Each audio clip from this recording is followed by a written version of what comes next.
Hi, in this short video, I'm going to show you how to download OBS Studio and set it up for ASL recordings, for the optimal use for ASL recordings. So you'll go to this website, obsproject.com, select your operating system. I use Windows, and I've already downloaded it.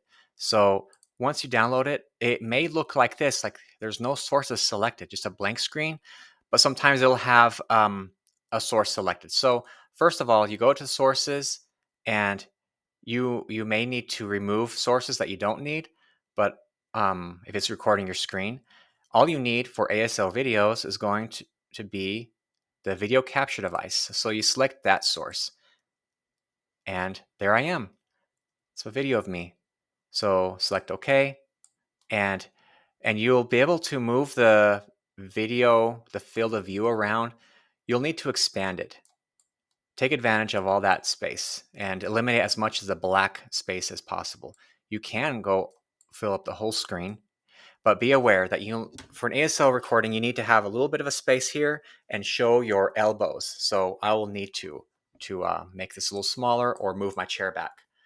When you have it ready, you just go down here to lock, and you lock it in place.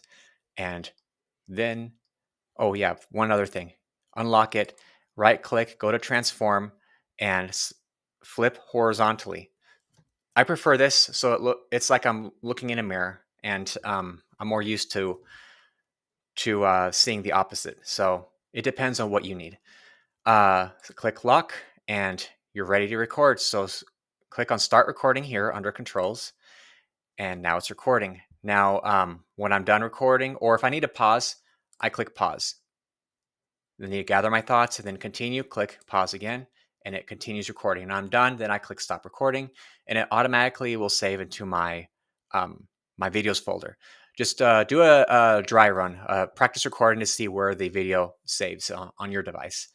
And that's how we do recordings for ASL using OBS Studio.